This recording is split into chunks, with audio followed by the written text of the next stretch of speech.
Hey friends, welcome to Bokeh, a podcast exploring the ever-blurring lines between the personal and business lives of professional photographers.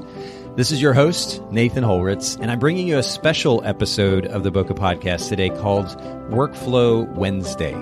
During these special edition episodes, myself and my co-hosts will focus on helping you develop more efficient daily and weekly workflows around post-production, communication, task and project management, time management, file and image management, and yes, the list does go on. We're going to save you an incredible amount of time in your work week, and we promise not to be too nerdy. This podcast is brought to you by Photographers Edit, custom image editing for the professional photographer. Just visit photographersedit.com. We are now on Facebook. Are we officially live? We are. Awesome. Well, ladies and gentlemen, boys and girls, welcome back to the Bokeh Podcast Workflow Wednesday series. I'm here with our guest for today, Ty Pentecost. Haylee, Gaffin, Rich, and Heather Smith are all here with me. Hello, everybody. Hey, guys. Good to see you. Social distancing episode. Yeah, social distancing exemplified, I guess, huh? Our meeting virtually. Yeah. Just for context, for anybody who may be watching or listening in for the first time, the Workflow Wednesday series is a special series on the Bokeh Podcast where we focus on workflow, more specifically efficient workflow. And we push this out to the Photographers Edit Facebook page. So if you go to facebook.com/photogsedit, for those of you listening to the audio version of this later on, you can see the video version there on the Facebook page for Photographers Edit. And then for those of you who might be watching the video, if you go to bokehpodcast.com, the audio version of this will be live probably by about 6 p.m. Eastern today, April 1st. And you can check that out there. You can listen in there. We also have, Haylee, we actually have all of these episodes categorized at bokehpodcast.com, correct? The Workflow Wednesday series? Yes, we have a whole series on it. So I'll link to that in the comments of the Facebook Live, and then I'll also link to it in the show notes of this episode. Perfect. Awesome. I think that's enough of an introduction to me rambling on. Rich, I'd love for you to introduce our special guest today before we get into industry news. Hi, what's up? This is Ty. No, what's up? Hey, hi, Ty. Ty. Okay, so. Oh, I'm supposed to say hi. What's up, Ty? So where do you live, Ty? Where are you from? So I live out in Tracy, California, which is more central California, but I service mainly the Bay Area. Okay, nice. Heather actually grew up in California in the Orange nice. in the Orange County area. So nice. So how are things doing in California? You know, our governor was like super proactive, and like before, like they really started doing the shelter in place. He already had it all going. Kids were out of school. Mm-hmm. He already had extended, the timeline. And then it came out that now we're going to be going through the month of April. And so it's just I've been quarantining now for it feels like 30 days already. Wow. That's what it feels like. I think I've been outside like 4 or 5 times. Now, are you able to get any supplies at all? I mean, how's that work in California? At first we couldn't get toilet paper or anything like that. And my husband was going to the local Rite Aids and waiting in line, and he was able to get a couple of rolls kind of thing. And it's gotten a little bit better. Okay. And people have calmed down, but there was no meat, there was no dairy. Yeah. So I told him, I'm really, really sick of ground turkey meat. I really would like some tri-tip or something. Yes. Seriously. It's funny to see people's buying patterns when you see empty shelves and then 1 or 2 products left. You're like, oh, okay. So that's the least sold product in this particular genre of food. Very interesting, We would rather starve than purchase this product. So right. Yeah. It really is odd. I still am confused by the whole toilet paper thing too, because why is it specifically toilet paper of all the things? Normally around here, occasionally we'll have a tornado or a storm coming through, and people are freaking out a little bit. And so, whether it's snow or a tornado or whatever the storm is, it's coming in, and milk and bread clears out. But not toilet paper. So what is it about toilet paper? What do people think they're going to be doing? Weird. It's so weird. Yeah, it's been the apocalypse around here. Oh yeah, I think it's spread pretty quickly, because I feel like once it became a thing, then everyone, including reasonable people like us, were oh, we may not be able to get toilet paper for a month, and we only have 2 rolls left. So we need, we legitimately need some. So we start panicking, and so I think everybody starts hoarding things. So it's pretty crazy, but yeah. So Ty, tell us just briefly a little bit about your photography business. And we've got a really interesting topic today that I'm going to we'll get to here in just a few minutes. But will you share just briefly your background as a photographer and then also your website, social media as well? Absolutely. Yeah. So I am a wedding and engagement photographer with a focus on film photography. I love the traditional timeless look of film. And my website is www.typentecostphotography.com. And you can find me on Instagram at typentecost. Perfect. And of course, we'll put that in the show notes too for everybody listening in. If you go to bokehpodcast.com, all the talking points and resources from today's conversation will go there. And we're going to get to this really interesting topic here in just a little bit. Ty and I were chatting about this. I was like, oh my word, we should totally talk about this on the podcast. So I'm going to leave it at that. We'll tease it. So how did you guys meet? How did you, Ty and Nathan, how did you guys meet? Ty, I think you and I originally met at a conference, correct? We met at a conference, went at the cookout. That's right. At the first one in Atlanta, right?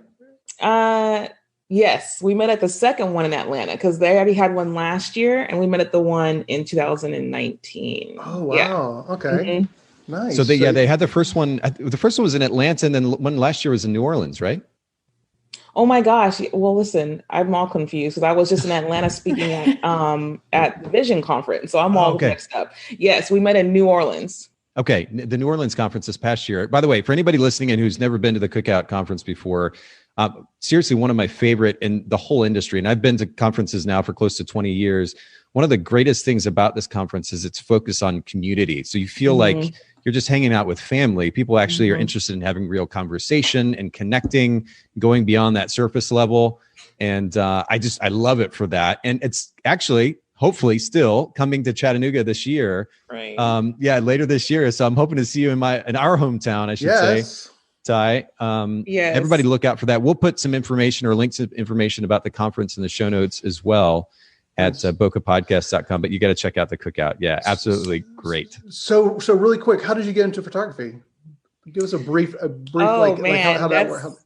That's funny. So I have a 17-year-old now, but at the time he was like in the 6th grade and he was starting to become really good at football. And so I wanted to be able to capture like these, sports moments and stuff. And so I begged my husband to let me buy a camera. And one of the dads set this new T5i Rebel Canon camera on like sports mode for me to be able to shoot these action shots. And then my sister was like, we want family photos. And I was like, no, I just shoot football. So I literally photographed her family session in sports mode with those same settings. And I fell in love. I was like, oh my gosh, this is what I do. And within, I think like 6 months, I had photographed as a second shooter. And then it just kind of took off from there. But after shooting the sports pictures, I knew that I just loved to be able to capture still photography. I just knew that was my jam. So, that's awesome. And you said film specifically. Are you using particular format and particular cameras? Yeah. So I recently, probably after like 2 years of shooting, I started kind of dabbling in like 35 millimeter. I had a friend who sent me like a old Canon EOS 1N film camera, and I started playing around with that. And then last, maybe 2 years ago, I said, I want to take this more seriously. So I purchased a medium format. And which one did you go with? I went with the Pentax 645. Nice. Because I figured if I didn't fall in love with it and I didn't want it to become like a part of my future, like my brand in the future, I didn't want to have spent like a lot of money like on a Contax or something like that. So I started off kind of on the little, I call it the poor man film camera. I have a camera that was like $50. A medium format camera was like $50, and it takes stunning images. So I don't think you have to like equate the quality of what you're able to capture with that camera just specifically or directly to the price at all. Yeah, I agree. Because now I've been shooting on it for like 2 years, and I know a lot of people have been like, "Are you going to upgrade to the Contax?" I'm like, "For what?" Yeah. I'm good. I've got it. I've got it down. I know what it can do and what it can't do, and I know what film I love and all that good stuff. So I'm pretty settled with what I have. That's awesome. You're talking to the right group of people. We also tend to be minimalists who don't necessarily splurge for all the latest gear or all, you find what works and and it gets to the point where like my clients would not know if I was shooting with the latest equipment or the most expensive cameras. Yeah, they would not know if we were bankrupting ourselves on the latest of everything. They would not notice a difference in their images. So yeah, absolutely. That's fantastic. Well, what I think is fantastic is that normally when I hear about someone who is doing film, they started with film. That's what they know, and what they knew. They fell in love with it. It's very rare where you hear a photographer who started with digital and then moved to film, which is that's awesome. That's so cool. That's such a cool story.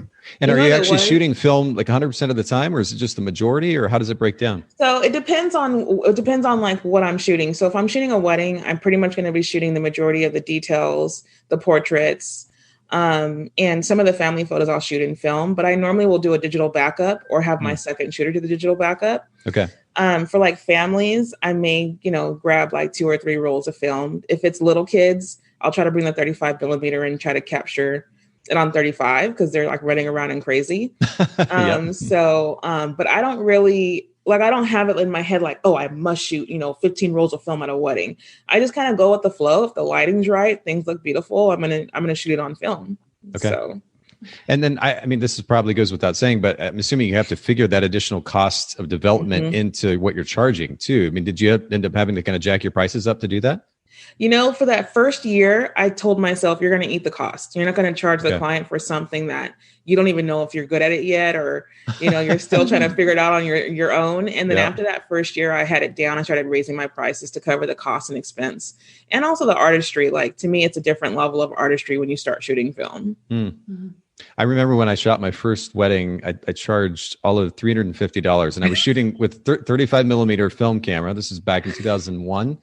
And I lost money because the development cost of the 12 rolls or whatever it was that I ended up shooting, it was so much more than, of course, what we ultimately ended up charging. So it lost money in that process. So you definitely have to figure that in. And especially when you're talking medium format with, was it 12 frames 16 per? Or 16 frames? Okay. Yeah.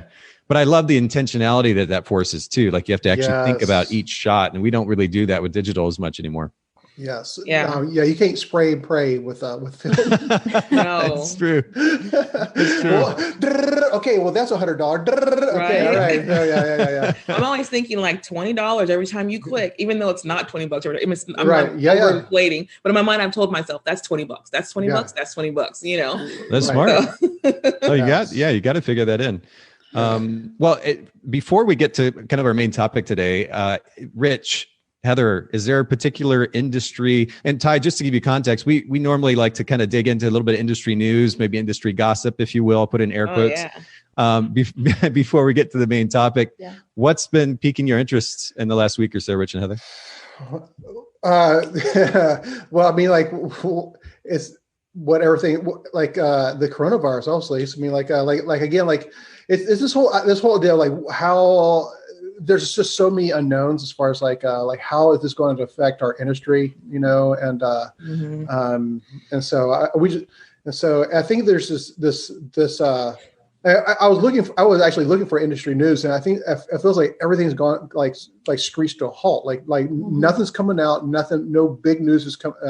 New releases have been postponed. Yeah, it's really for gear. It's really interesting. So I mean, in fact, there's actually articles I was reading about some of these big companies, including Canon and Nikon. I mean, this has affected their business so much that they could go bankrupt. I mean, Canon has halted production. Now they've halted repairs. And if it keeps on going on, then the article is basically saying, hey, like what would happen if like your company that you relied on for repairs or for their newest stuff like goes away. It's just really crazy to think about that like just start shooting with our phones all the time. Yeah. Apple, I don't think Apple's going away anytime soon. So it's just a really interesting thing. Like, as you know, a lot of photographers are already like filing for not bankruptcy, but unemployment, and there's a lot of just despair and sadness and whatnot, and so which actually just makes me really, really thankful for all the amazing memes that come out that's coming out right now, because it just to have a little bit of sense of humor, just a little bit of laughter, just helps this be less painful, because it's been crazy, Yeah. So have you all seen the YouTube series that's just begun? Rich sent this to me. Is it John Krasinski that was on The Office? Started SGN. Some good news. And I've been talking about this idea for a while, which I think is what Rich sent it to me. But if you go to headlines, CNN, Fox, NBC, ABC, whatever, I mean, it's like the world's coming to an end. And of course, we don't want to minimize the significance of it, but I just wonder how much the way the news media focuses on these things, the way that they portray what's going on, how much that in and of itself affects the markets, out in addition to, of course, the lack of business and how that's affecting the markets. I just wonder how much that plays in. At the very least, though, it's nice to see that somebody might actually be focusing on something other than the negative. And that was really cool. We'll have to link to that video in the show notes. It already had 9 million views. Did you see this, Ty? I haven't. I need to check it out. Are you a fan of The Office? My son is obsessed. Is he? Okay. Your son will love this video. John Krasinski does it from his home. Yeah, it's just he's so likable. I laugh because I thought Nathan was like, have you seen this series? I thought you were going to mention the Tiger King series,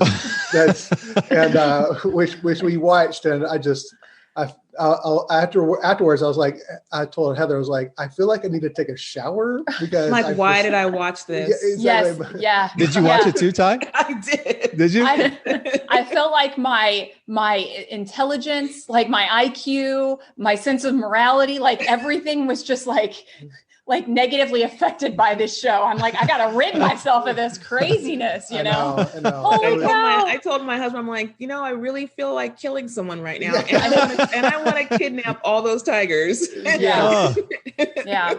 So has everybody seen it? I haven't seen the whole thing yet. I started watching it last night, and I was somewhat enthralled. I mean, you can't. I guess it's kind of like the train wreck that's happening. The train wreck. Yeah. I have not started watching it only because every time I go to start, it's like 9:00. And from what I hear is you just can't stop. So I don't want to stay up all night. Maybe this weekend. Yeah. I recommend trying to get it over with and maybe like 3 evenings, maybe watch 2 episodes per evening, and then, get some decent sleep, and then take a shower, get it over. And just rinse yourself of this series. The madness. It is insane. Oh gosh, we gotta. Yeah, we get to go to our main topic. I'm laughing because it's so bad. Because now I want to save all the tigers. I actually had an experience, and I should have prepped this for show and tell today. Actually, maybe I could do this. We'll pull this separately quick since we're talking about Tiger King. I think I could find it really quickly. But when I was a kid, I actually had the chance. I lived in Japan. Of all places in Japan, I was able to pet this baby tiger, gosh. It was kind of a wild experience. This tiger wasn't so much in the mood to be petted as probably most tigers would feel. But let me see if I can pull this up really quick so I can share it with everybody, because it's kind of a wild picture. In the meantime, though, on a maybe slightly more serious note, Ty, Rich was talking about kind of this despair that photographers are feeling in many cases. I just had a really interesting conversation with a photographer friend and actually previous guest on the Bokeh Podcast, Matt Odom. He and I were just chatting a day or two ago, and he was talking about how, a lot of photographers, they're kind of hit now with the reality, which is that proactive, healthy financial management is something that they're going to have to address moving forward, so that in situations like this, they don't have to be in freak out mode. We're all concerned because our companies aren't generating revenue, but they at least don't have to be freaking out. Have you heard some of these conversations as well? I'd love to get your take on the topic. Oh my gosh. There's been so many conversations I've heard from photographers that, have been like 6-figure photographers that didn't necessarily manage well, and now they're freaking out and are scared. And then I've heard from folks who have employees that that they're trying to keep employed and trying to figure out how to make sure to, maintain their quality of life at the same time. Like, I've also heard from photographers who've done a good job at saving up and, have investments and things they can fall back on. And I think it's just a good life lesson, honestly, a good reset for all of us to think about like how we're going to be managing this stuff in the future. I've also heard a lot from photographers who just weren't quite like getting the ball rolling with like bookings and inquiries and things like that. And then this kind of like really put the clamp on. Yeah. But, I personally have been trying to encourage folks. I'm a team leader, group leader for Tuesdays Together with the Rising Tide Society. And so I've been trying to meet in the group like once a week and just touching base and encouraging people to like focus on the things that you can control. Yes. Try to focus on the finances that you can control. And if you are one of those folks who has to go and apply for an SBA loan, or you need to file for unemployment, you just got to do what you got to do. There's no shame in the game. And let's use these platforms as a way to kind of come together and talk and share and be honest. And then what we put out to the world is positivity and encouragement and light. But this is our safe place to just be us. Yes. You know what I mean? No, that's so good. I mean, and to your point, focusing on the positive encouragement, kindness, and if possible, sharing information that might be helpful as well. I think it's really good. We've been trying to do that. Haylee and I have been working overtime at the podcast, putting out really an episode a day, right? For the last week and a half or so. Yeah. And we're trying to continue to push out helpful information. Certainly. It gives photographers information to consume while they've got a little bit of extra time, but a lot of it's been centered around Corona. And ultimately, to your very point, Ty, how to be proactive, how to focus on the things that you can control in the moment. We can't control the virus, obviously. We don't know how much longer this is all going to continue.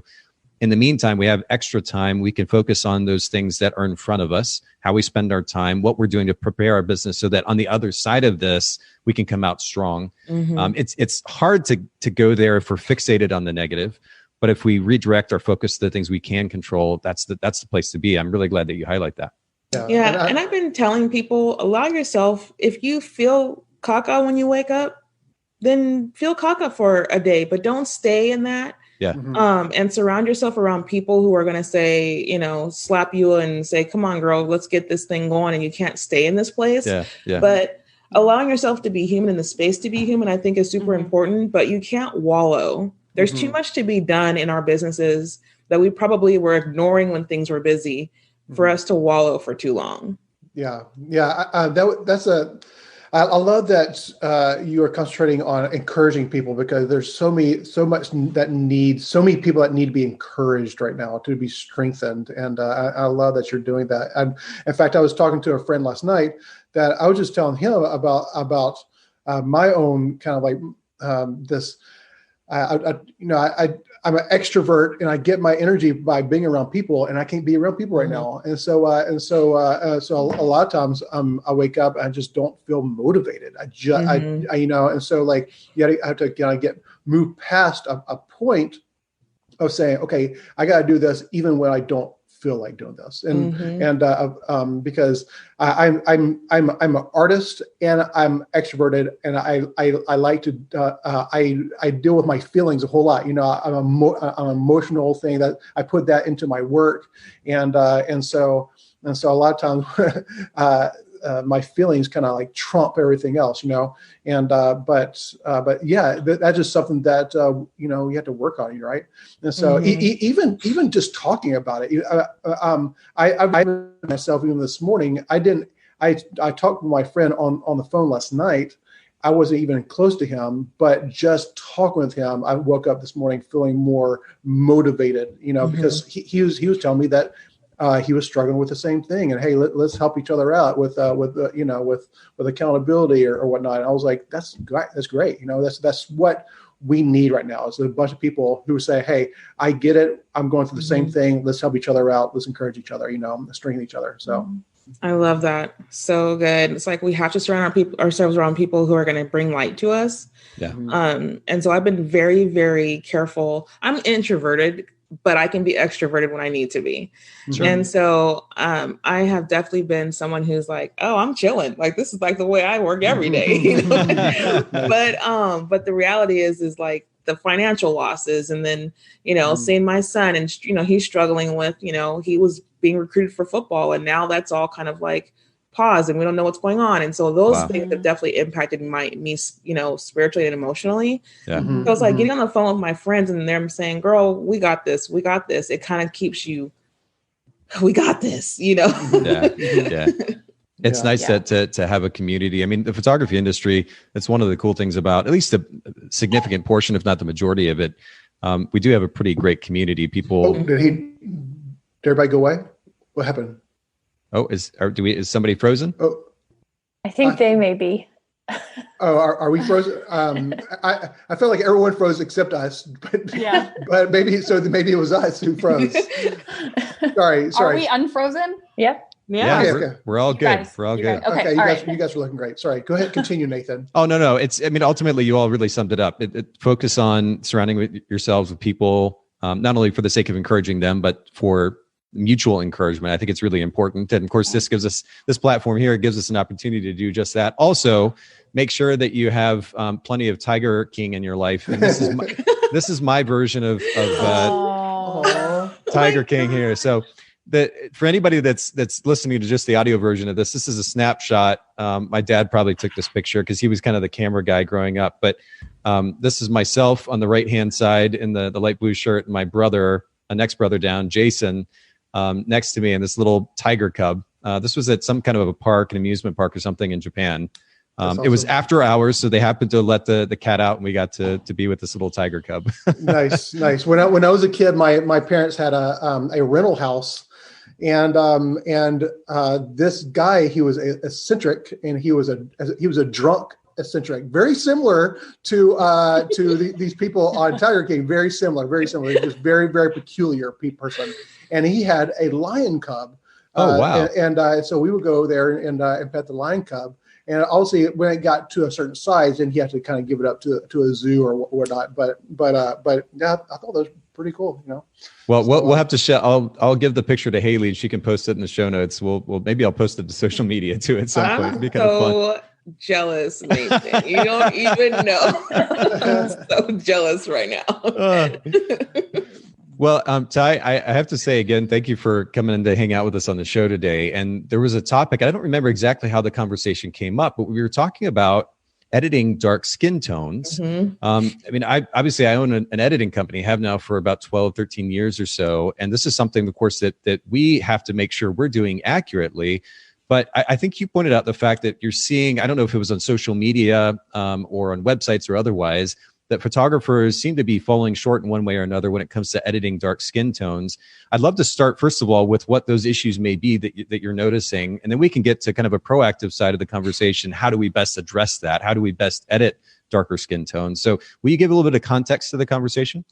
Yeah, so I shoot film. So the skin tones are always pretty accurate when you shoot film. However, when you shoot digital, there's just a lot of leeway with that. And so what I had been finding is that a lot of times, natural reflectors weren't being used. So skins weren't, being properly exposed.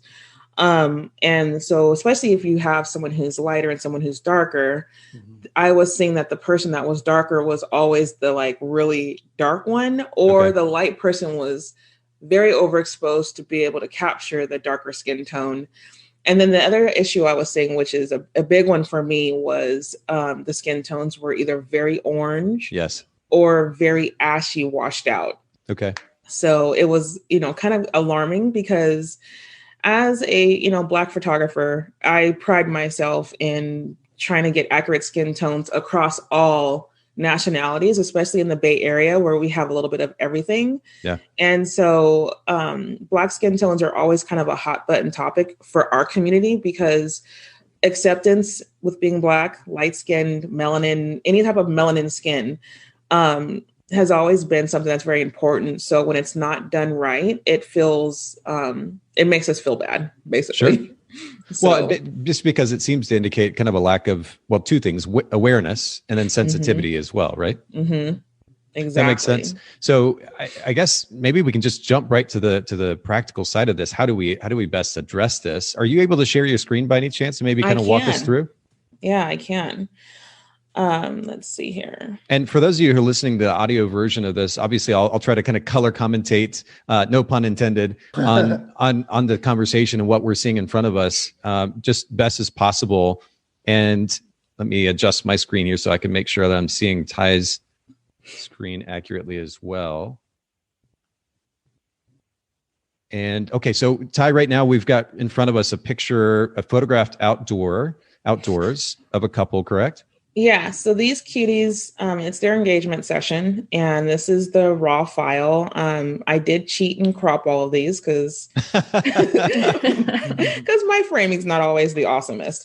But and so to start off, like when I normally am shooting outdoors for couples, I don't mind having greens in the background, but I try to avoid putting them on greens, and that's for any skin tone. So if I have pavement or gravel or crushed granite or something like that, that's normally where I'm going to place them. Okay. And then try to place the light either behind them or on the side of them. And that's the way. It may go without saying for some listening in, but can you give a little bit of context to the reasoning for that, especially with regards to putting the subjects in a green environment? Yeah, because I mean, every skin tone is going to cast the color that's kind of around them. Especially what's happening in front of them.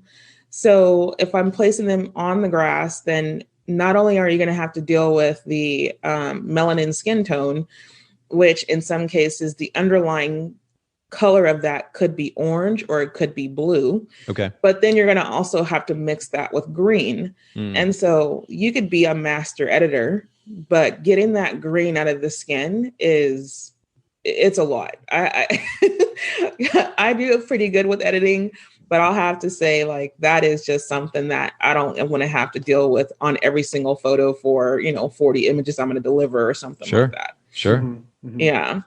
That makes sense. Okay. So in this particular case, and of course we're looking at this virtually. So what I'm seeing in front of me is an image that's a little bit on the cool side, slightly underexposed. Where would you go? And by the way, for anybody listening in to the audio version of this, we're going to have the video version of this posted to the Photographers Edit Facebook page at facebook.com/photogsedit, PHOTOGSEDIT. So make sure you go there and you can see exactly what it is that we're talking about. But what would you do with the image from here, Ty? So I'm a fan of presets, and the reason why I shoot with presets is because I shoot film, and so I'm always looking for my digital to match as close to my film as possible. I've tried several different presets. I don't need to name them all off, but I have found that Maston Labs has been the truest to skin tones that I can find to match my film. Interesting. Okay. So the first thing I'm normally going to do is apply first thing I would have done is crop. I would have cropped my image. But the next thing I'm going to do is I'm going to apply the Fuji 400, but I normally will do a push on it. Okay. That's the way that I'm probably going to develop my film. So now I've got the pushed on it, and you can see that the blacks have really came in, and her skin is very orange and he looks very dark. So the next thing that I'm going to do is I'm going to just pull the exposure up a little bit. Okay. And then I'm going to warm the image up because it needs to be warmed up. It feels very cool. So now you can see this is probably what I see delivered right now. Yes. From a lot of photographers. And I'm like, whoa, it's very orange. Her skin's very orange and his skin is very orange. They both have orange undertones in their skin. Sure. So the first thing that I'm going to do to pull that out is the contrast. I'm going to pull the contrast down just to kind of calm things down a little bit. Interesting. Okay. And then the next place that I'm probably going to go to, because the greens are just a little bit. So Fuji produces very vibrant greens. Like everything's like popping and neon and it's just kind of a bit much. So I'll go through, and I even do this on my film. I do pull the greens down just a tiny bit on my film as well. Okay. I'll pull the saturation down just a little bit to make everything kind of calm down a little bit. Okay. And so for everybody listening in too, just so you know what you're seeing, she's actually gone into the HSL, hue, saturation, luminance section in Lightroom, and the panels on the right-hand side. And under saturation, she's adjusting the green slider. Thank you. So the key, in my opinion, to beautiful skin tones with any type of film preset is going to be in your HSL sliders. So there's 2 ways you can do it. I choose to do it in the luminance. I'll start with luminance first. Okay. And I'll take the luminance for the orange and I'll see if I can just brighten it a little bit to take some of the intensity of the orange off. Got it. So by pulling that up just a tiny bit, it doesn't feel as intense now, orange in her face. Mm-hmm. If it doesn't feel like it's enough, like maybe you have an image that even with popping the oranges just a little bit, it feels like way too much, then I may go back to saturation and play with the orange saturation HSL sliders and see if I can pull a little bit of it out. Okay. Now here's the issue with the groom to be, and this was actually what it looked like for their session as well, is in some of the images, he still felt like the coloring was just a little bit off. And so when that happens, I'll just take a brush and I'll play around with the temperature just on him. Okay. And I'll kind of like brush maybe a little bit more orange on him or cool him down a little bit. Whatever needs to happen, I will go through and like just brush him a little bit and see if I can pull a little bit better color on him where he looks a little bit more natural. So for me, this would probably be an image that I would deliver. It's consistent with my style. They don't look like orange Oompa Loompas. That's the term that we say all the time in the Black photography community is they look like orange Oompa Loompas or they look washed out. So, and actually to that point, Ty, I'm curious, even with this image here, for somebody, I mean, we'll just kind of plead ignorance, I guess, in some ways here, for somebody who's not as familiar with, let's say, not only photographing, but editing, certainly after the fact, somebody who has darker skin tones, how do you find that balance between making sure that there isn't too much saturation, particularly in the orange, but also then at the same time, not increasing that luminance so much then that the skin tones get washed out? Where is the line there and how do they find that the best way possible? You know, I think it's kind of almost a personal preference, but for me, I always go back to what they look like that day. I try to think about like how they looked that day when I photographed them and just with what my eyes saw. Sure. And I want to make it feel like my work with the film, with the film look, but I just want to make sure that when I go into the skin, it's not so orange that I'm losing, like it doesn't draw my eye first. If that makes sense. Got it. That's probably what my determining factor is. If the first thing I look at is, oh my gosh, she looks very green, or she looks very orange, then I know something's not right. Sure. And it just, to me, it's just playing with it. And I think a lot of times you were talking about the difference between the film camera and the way that it captures it relatively accurately out of the camera. A lot of these cameras now are set up with certain profiles, color profiles to begin with. So they're already automatically, especially if you're shooting in JPEG, it's already putting some type of a color profile, increased contrast, saturation, et cetera, on that image to begin with, which is just naturally distorting it to begin with, right? Right. And one cheat that I do is if I'm a little bit unsure of my coloring, because like I know like on my screen, like my Lightroom screen, things can sometimes feel a little bit more cool. What I'll do is I'll email that picture to myself or I'll drop it into like a chat box to myself Facebook, and then I'll look at it on my phone just to make sure that the coloring looks good on the phone and the computer and Lightroom, that they all feel consistent before I start sharing and posting those pictures. Like I'm really like a stickler about skin. So for me, if it looks great. If it doesn't, then I'm going to go back and I'll literally re-edit a whole session. Wow. Okay. Well, this is, I'm already taking in so much, and this is going to be so wonderfully practical and helpful for everybody listening and watching. Again, for anybody listening to the audio version of this, make sure you go to facebook.com/photogsedit. The video will be posted here on the page so you can actually see what Ty is demonstrating. Ty, can you take us to an indoor image potentially and show us how you might edit that? I like that you actually, it's amazing how much our as we stare at our computer screens, how much our eyes can start lying to us as far as like what we think is. And so often when I'll edit a photo, think it looks great, leave take a 5-minute break and then come back. I'm like, whoa, wait a second. Yes. That's like you said, like the skin tone way too orange, or that the color is off, and then, and so like I have re-edited a whole session because like, I was just going about it thinking it looked great. And then, so it's good to check in on multiple platforms, like you were pointing out, Ty. I mean, that's a great way to make sure everything is as it should be. We've got about 10, 12 minutes or so here. Show us an indoor image if you don't mind. This has been really great. Yep. So really quickly, I'm going to actually have Ty send me these 2 photos, the before and afters. That'd be great. Because on Facebook, it's compressing the color a little bit. So then they can actually see what you're referencing as far as the before and after. Perfect. That'll be helpful. Okay, so this is a raw image of an indoor session. I used off-camera flash, and she's got very dark skin. But the first thing that I see about her skin is it already has orange undertones. Okay. So you can see there's orange in her forehead. There's orange along her arms. Sure. So I know, like, by applying like a Fuji, if I put Portrait on this, it's going to make it look very warm. 100%. So that's why I stick with the Fuji presets, because they help with taking that down. So Fuji Pushed is going to put, like I said, it pulls your blacks out a lot. So the first thing I'm going to do is I'm going to bump exposure on this. And Ty, I'd love to highlight the fact that, and again, this may seem obvious to some listening in, but you're applying the preset up front and then making adjustments. And this is something we do at Photographers Edit with our workflow. The preset goes on up front, then we're making adjustments, because you're going to undo a lot of work if you don't put that preset on first. Exactly. And the reason why I photographed that image like a little bit underexposed is because I know that when I apply masked in presets, they do bump exposure automatically on them.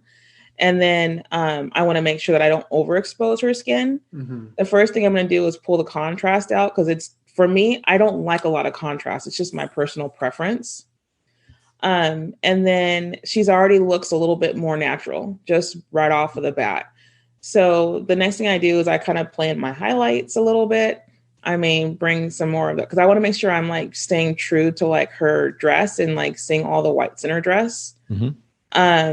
And then I may play a little bit in the temperature and just see if I could take some of the coolness off. So on my screen, it doesn't feel like it's too warm. And then I might want to add just a little bit of tint in there to take a little bit of the green out. So you're adding just a little bit of magenta with the tint slider at the top panel. Okay. Just adding a little bit of the magenta. So when I look at her, this is pretty much how she looked the day of her shoot. She had, her makeup professionally done. Her skin is very orange. So I wanted to make sure I used Fuji to kind of cool that down just a little bit. Sure. And then on her, I don't really need to play too much in luminance. If I were to play with it, it's just going to kind of brighten up the oranges for me a little bit in the luminance slider. Personal preference. But when I sent this to the client, she was over the moon. So, because it looked like her. Yeah. And that was one of the things that she said is she's like, I'm, from the Bahamas. I'm very dark skinned. I want someone who's going to photograph me in a way that is true to my skin. She was very concerned about it. Most of my clients are not concerned about it. They just assume it's going to be okay. And then when they get the images back, they're like, wait a minute, I look kind of pink or I look kind of blue. Whereas she knew how she wanted. She had done some modeling before. So I was actually a little bit nervous about her because I was like, oh, I got to get hers perfect because she knows what she's looking at. Yeah. So, yeah. Oh, this is really helpful context. Can we do one more? I think we've got just a couple of minutes. Can you do one more for us? So, you guys might recognize this cutie right here. Oh, Kia Marie, yeah. Yes. Awesome. So this is Kia Marie and her fiance. They're going to be getting married soon. And this was at WPPI the year before last. I love this shot because it's done in harsh light. And for African-American or melanin skin tones, harsh light could really be like a downfall. Sure. So you're actually out in the middle of the desert here with, the harshest of harsh light.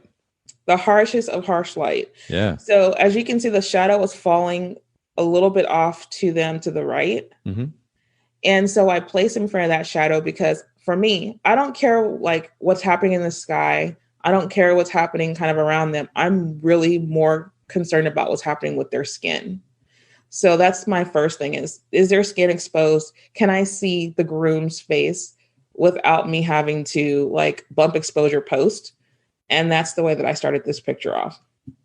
So then when I go in and I apply my preset, it automatically warms it up right away. A little bit too warm for my taste. But the first thing I'm going to do, believe it or not, is just bump exposure just a tiny bit. And then I'm going to take the contrast down a tiny bit. Okay. Mm-hmm. Just a tiny bit. And to me, I would probably deliver an image like this. There wouldn't have to be anything else I would need to do to this image. And was this also using the Fuji preset? This was using Fuji Pushed. So I use Fuji Pushed Mastin for everything. Okay. And I go through little cycles. Like in the fall time, I might play with Ektar in the fall. In the springtime, though, it's always going to be Fuji 400 or Fuji Pushed. Got it. Okay. Wow. Yeah. This is really helpful, Ty. Rich, Heather, I love that image. I mean, like, I want to do a photo shoot session in the desert. That's so cool. I mean, I'm just looking at where their feet are. It's just like the cracked earth and everything. That is amazing. Wow. Yeah, it's it's a beautiful photo. I love it. Thank you. Such a fun session. I personally was a little bit nervous about like, oh my gosh, we're in direct light. I'm someone who likes to find filtered light. Mm-hmm. And so this had me a little bit heart palpitations, but once I started shooting, I was like, oh, this is magic. Mm-hmm. You handled it beautifully. And they've got that, Kaya particularly has that nice rim light on her hair, which is great. Beautifully done. And I can't thank you enough for, first of all, bringing the topic up in discussion with me, but then also being willing to kind of share your perspective and ultimately technique too, very actionable, practical technique that our listeners can apply to the editing work that they're doing with their images. This is really, really helpful stuff. So again, anybody listening to the audio version, make sure that you check out the Facebook page for Photographers Edit. We'll have the video saved and posted there, facebook.com/photogsedit. And Ty, one more time, give your own social media and website a shout out. Of course, we'll put this in the show notes, but I'd love for everybody to come follow you. Yeah. Sure. Yeah. So my website is www.typentecostphotography.com. And you can find me on Instagram at typentecost. Beautiful. This is really, really good. I can't thank you enough, Ty, for doing this. Yes. Haylee, do we have a Workflow Wednesday episode coming up that we can tease at this point? We do. How do I stop sharing though? There's no reason to stop not sharing. I love that photo. There we go. Got you covered. Okay. We do have an episode coming up on April 29th. Sorry, I was looking at the wrong date. April 29th at 2 p.m. So a little over 3 weeks, three or 4 weeks. Can we tease who it is, what it's about? Still lining that up, but I will make sure to put it in this episode whenever we have it finalized. Okay, perfect. So TBD, but look out for that. Yeah, I know that for everybody listening in, the Workflow Wednesday series have been kind of intermittent. The individual episodes have been. We're working those in between the regular podcast interviews and then the brand position consultations. We've got a ton of content going out. I know in some cases it may feel overwhelming, like you can't keep up. In fact, this is going to be episode 397 or 98 that I've recorded. It's a lot of content that we've produced, but ultimately we just want to add as much value as possible. And keep in mind, if you just go to bokehpodcast.com, you can search by category or topic, and Haylee's continuing to develop that out. So it makes it easy for you to find specific episodes related to various categories or topics. As you want to. So no need to be overwhelmed. You can just selectively go to the episodes most relevant to you. Just go to bokehpodcast.com for that. Thanks to Haylee for that. Thanks, Rich and Heather. Thanks, Ty. Thanks has been a fun episode. It'll be interesting if we are still social distancing and on April 29th. If not, I'm going to be in Nathan's apartment, just like doing this. Rich is going to be in the fetal position for our next Workflow Wednesday. So tune in. I'm going to be like hugging Nathan the entire episode. Thank you so much, everybody. Yes, so thank you guys. It's so nice to meet you. Nice to meet you guys. All right. Have a great day. Bye-bye. Take care. Okay, guys. See ya. Thanks so much for listening to the Bokeh Podcast. Will you let us know what you thought by leaving a review of the podcast in iTunes or the Apple Podcast app? And I'd love to hear from you personally with your thoughts about the podcast and suggestions about future topics and guests for the show. My email is nathan@photographersedit.com. The Bokeh Podcast is brought to you by Photographers Edit, custom image editing for the professional photographer. Visit photographersedit.com.